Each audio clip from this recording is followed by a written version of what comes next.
Hi everyone, I'm Cheryl Ward and I'm here with Doan Shockley, and he's going to go over my favorite topic, which I would love to get more information on, champagne, how it's made and everything. Cool, so I'll be able to go home and make my own champagne? It'll take you a while, but yes, you can do that if you wanted to. So, well, give us a little information on my favorite. Okay, and really we use the term champagne a lot, and we use it incorrectly many times, because really a lot of times what we're referring to is a sparkling wine. If you're talking about champagne, you're talking about a specific wine from a specific region in France made in a specific method. But we use it a lot for any sparkling wine. There's a lot of California wineries that talk about their champagne, but it's really California sparkling wines. And they're not always made in the method champenois, which is also a method. So it can be a wine from a particular region in France, but there's also a method champenois.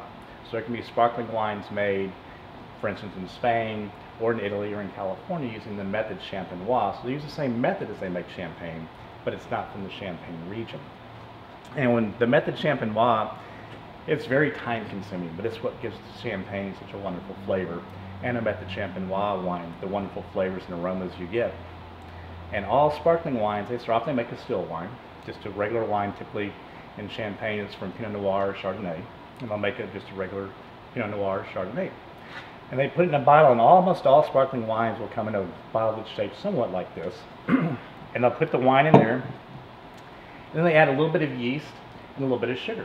And yeast and sugar are what make wine anyway, from when the grapes are fermenting.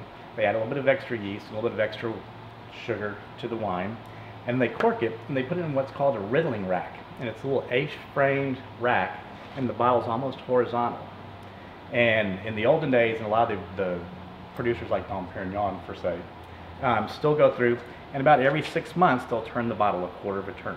And what that does is, that yeast and the sugar undergo secondary fermentation, create more carbonation, but then you have a sediment in there. And by turning it, the sediment will all go down into the neck of the bottle. And by doing this, it will slowly all concentrate in the neck of the bottle. Okay. And then when it's ready, they'll take it and they freeze that. They put it into a very cold bed. Just the top of Just the very top of it. They open it, the carbonation and the pressure will push out that little bit of yeast and the sediment that's in there, and you're left with just a sparkling wine. And if they want to, at that point, they can do what's called a dosage, and they'll add just a little bit of sugar.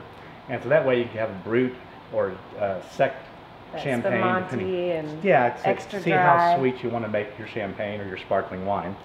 And they recork it. So that's the method champenois. It's very time consuming. But if you do it by that method, you get very tiny bubbles. If you look, the more expensive the champagne or sparkling wine, it's got tiny bubbles that will continually effervesce up to the top and tickle your taste buds and makes it just wonderful.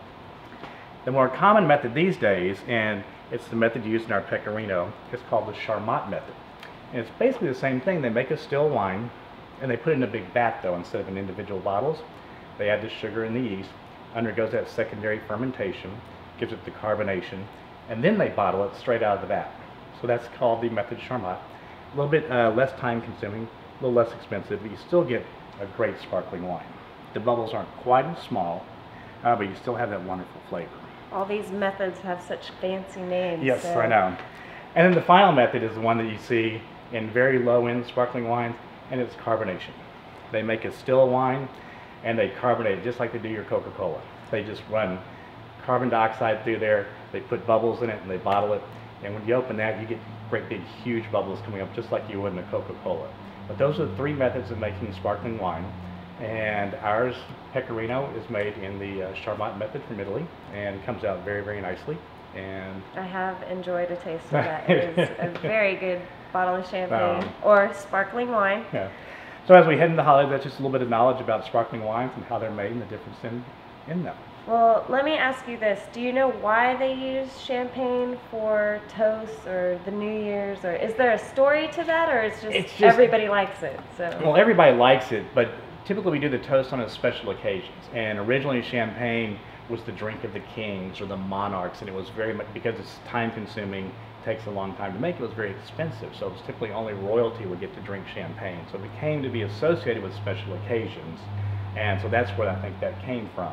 But these days, with the proliferation of wines and the cost have gone down, so that it's more accessible to all of us. And if we can't afford a bottle of Dom Perignon, we can afford a bottle of this and have a wonderful evening with it and toast.